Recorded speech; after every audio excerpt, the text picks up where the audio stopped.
Bonjour et bienvenue sur le site de Jean-Pierre Chamodeau. Vous êtes de plus en plus nombreux à vous intéresser au sujet de la santé et du bien-être. Mais qu'est-ce qu'au juste la santé? Qu'est-ce qu'au juste le bien-être? Jean-Pierre Chamodeau, vous proposez une approche originale que vous avez développée au fil de 30 années d'expérience. Pouvez-vous nous en dire plus?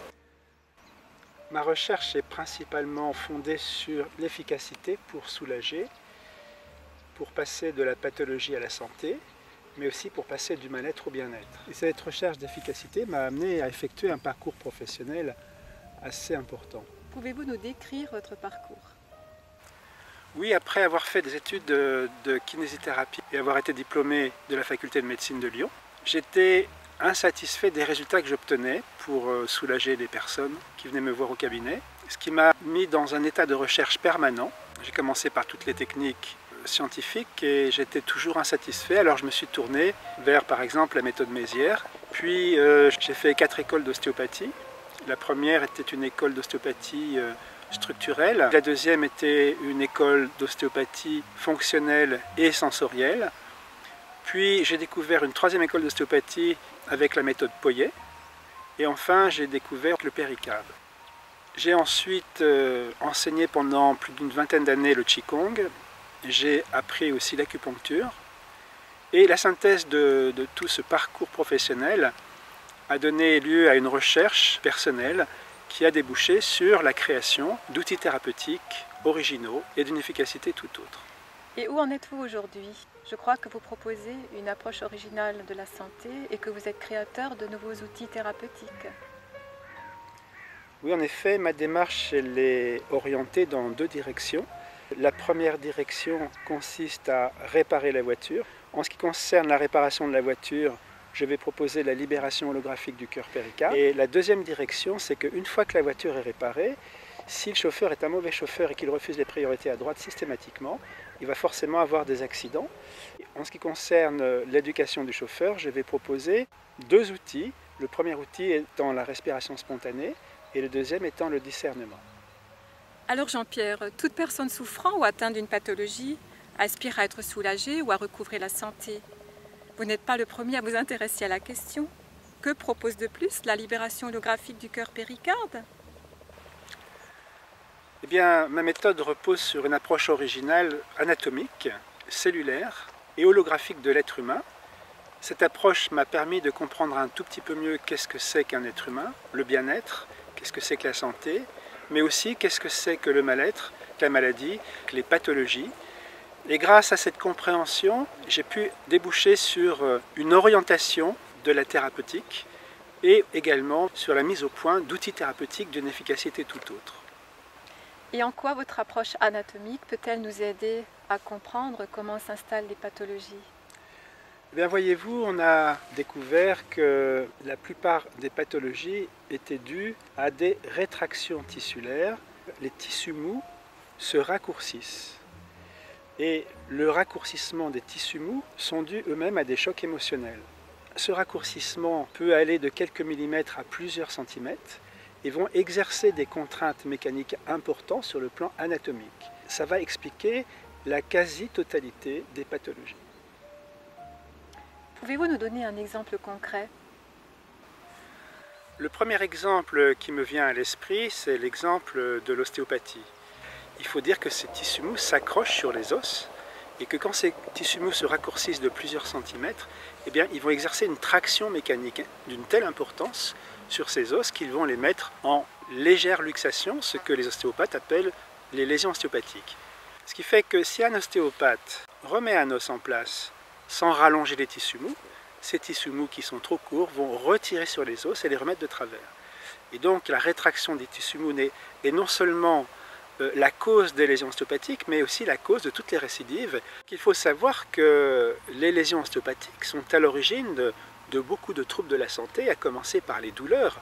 Lorsque vous avez une vertèbre lombaire qui est en lésion ostéopathique, vous avez ce qu'on appelle des lumbagos, des lombalgies, vous pouvez avoir des sciatiques, vous pouvez avoir des dorsalgies, vous pouvez avoir des migraines. Ça couvre tous les troubles liés aux lésions ostéopathiques. Ça, c'est le premier exemple. Il y a un deuxième exemple qui me vient à l'esprit, c'est tous les troubles cardiovasculaires Les premiers tissus à se rétracter lors d'un choc émotionnel sont les tissus du péricarde. Donc voilà le cœur, voilà l'enveloppe du cœur qu'on appelle le péricarde. Eh bien, lorsqu'il y a un choc émotionnel, ce péricarde se rétracte, doit donc comprimer le cœur. Et comme le cœur est à l'intérieur du péricarde et qu'il frotte, les frottements vont devenir plus intenses et vont provoquer la sécrétion d'un liquide inflammatoire et on va obtenir une péricardite. Or, les péricardites, ce sont des choses qui sont extrêmement douloureuses. Si nous trouvons la solution pour rallonger les tissus du péricarde, le péricarde arrête de comprimer le cœur, le frottement est à nouveau normal et du coup la cause de l'inflammation disparaît avec l'inflammation. Donc si je comprends bien, la plupart des pathologies cardiovasculaires et des pathologies du système locomoteur sont dues à des rétractions tissulaires. D'autres systèmes sont-ils touchés lorsque les tissus se rétractent? Oui, tous les systèmes de notre corps sont atteints par les rétractions tissulaires. Les troubles immunitaires, les troubles digestifs, les troubles respiratoires, les troubles endocriniens, et la liste n'est pas exhaustive, sont la conséquence directe des rétractions tissulaires. Et que proposez-vous à ceux qui souhaitent en savoir plus sur votre approche anatomique et sur les pathologies dues aux rétractions des tissus?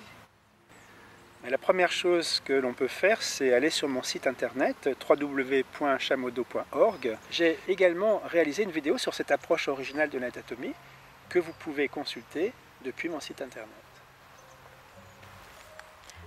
Donc, conclusion, si on rallonge les tissus, la plupart des pathologies sont soulagées. C'est exactement ça. Et ce problème des rétractions tissulaires est connu dans toutes les traditions, à toutes les époques.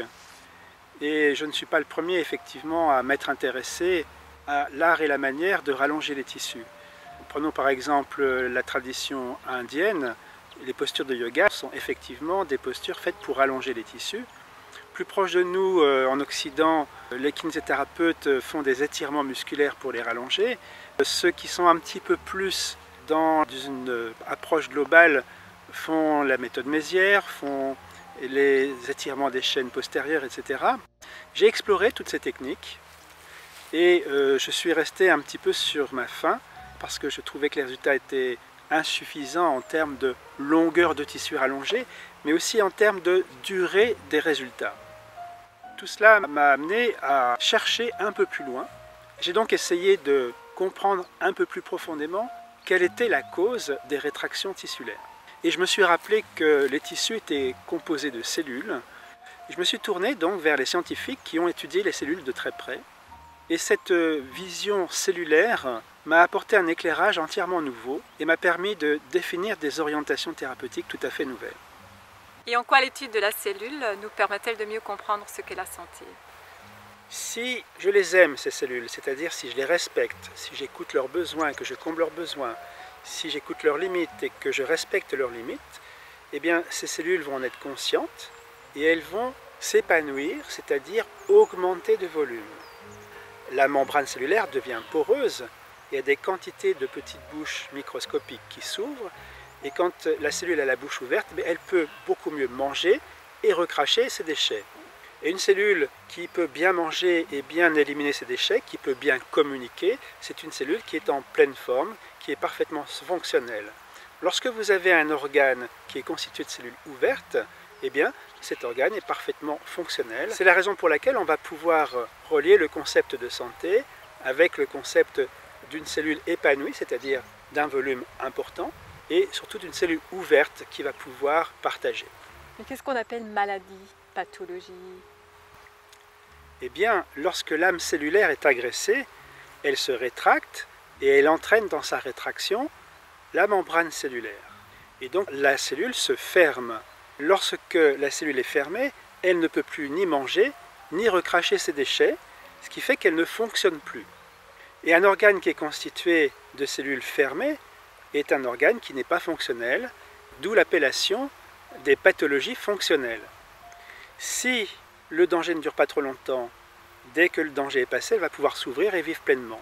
Mais par contre, si le danger dure trop longtemps, eh bien, la cellule va rester fermée trop longtemps. Et qu'est-ce qui se passe quand on ne peut pas ni manger, ni recracher ses déchets trop longtemps? Eh bien, la cellule meurt. Et là, nous allons obtenir des pathologies beaucoup plus graves. Conclusion, il n'y a qu'une seule maladie, c'est la fermeture de la cellule. Et la fermeture de la cellule va entraîner de multiples conséquences que nous appellerons les pathologies. Donc si j'ai bien compris, les maladies, les pathologies, le mal-être sont dues à la rétraction des tissus, qui elle-même est due à la fermeture des cellules. La solution consisterait donc à ouvrir les cellules pour rallonger les tissus. C'est exactement ça. Et là, on va voir toute l'importance d'ouvrir les cellules. Et quand on a compris ça, la seule question qui devient intéressante, c'est qu'est-ce qui est efficace pour ouvrir les cellules? Alors comment vous y prenez-vous pour ouvrir les cellules? Eh bien, l'efficacité de la méthode que je propose repose sur deux piliers principaux. Le premier pilier, c'est la conséquence de la compréhension du fait que je suis une âme. Si je suis une âme, ça va me donner accès à des outils thérapeutiques d'une efficacité tout autre. Si vous voulez en savoir plus sur les outils de l'âme que je propose, vous pouvez vous procurer dans la boutique de mon site internet une vidéo d'une de mes conférences. Si je trouve un outil efficace pour ouvrir les cellules, ça ne suffit pas. Pour être vraiment efficace, il faut comprendre une deuxième chose importante, c'est que le corps a une structure holographique. Et c'est quoi l'holographie? Chaque point du corps, si nous sommes une mécanique, exprime ce point. Un blocage d'épaule exprime l'épaule, un blocage de hanche exprime la hanche. Et par contre, si nous sommes un hologramme, ça veut dire que chaque point du corps exprime le corps tout entier. Par exemple, le blocage de l'épaule sera l'expression de la totalité des blocages du corps tout entier. Qu'est-ce que ça change en médecine? Eh bien, ça change tout. Ça veut dire que si le corps est un hologramme, si vous voulez débloquer une épaule, il va falloir débloquer tout de la tête aux pieds, plutôt que d'être spécialiste et de s'acharner sur l'épaule. Cette loi de l'holographie s'applique également sur le plan cellulaire, ce qui veut dire que si vous voulez qu'une cellule s'ouvre complètement, il va falloir ouvrir toutes les cellules. Cette prise de conscience va amener une conséquence extrêmement importante sur l'orientation thérapeutique, c'est-à-dire que si nous voulons qu'un seul point du corps soit parfait, il va être nécessaire de soigner le corps tout entier.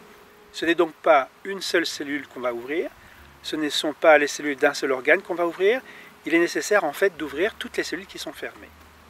Quel service proposez-vous concrètement? Tout d'abord, je donne des consultations, essentiellement en Suisse. Il m'arrive parfois, lors de mes tournées de conférences, effectivement, de faire des consultations dans d'autres pays. Je pense qu'il est important de diffuser l'information et dans ce cadre, je donne des conférences, je suis présent dans des salons et enfin, je donne des formations en libération holographique du cœur péricarde. Et à qui s'adressent ces formations?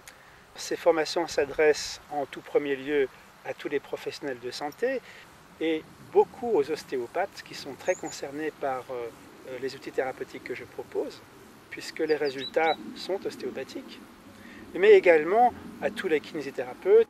Cette formation est également accessible à tout être humain, chercheur de vérité, sans prérequis d'aucune sorte, que ce soit en anatomie ou en connaissances médicales. Toute cette recherche, cette pratique, ces conférences, ces salons, cet engagement, mais qu'est-ce qui vous motive? Quand vous arrivez à ouvrir toutes les cellules d'un être humain et que vous libérez tout l'amour d'un être humain, eh bien cette âme qui était prisonnière pendant des milliers de vies et qui d'un seul coup se retrouve libre, ressent de la gratitude. Et ça m'est arrivé très souvent de voir mes patients, en fin de traitement, courir vers moi pour me sauter au cou dans un élan de gratitude. J'appelle ça l'élan de l'âme. Quand vous avez goûté à cela, vous vous mettez à rêver et vous vous dites, mais qu'est-ce qui se passerait si sur notre planète Terre, toutes les cellules de tous les êtres humains étaient libérées? Une personne pour qui j'ai beaucoup d'estime disait, tu vas me dire que je suis un rêveur, mais je ne suis pas le seul. Et j'espère qu'un jour tu vas nous rejoindre.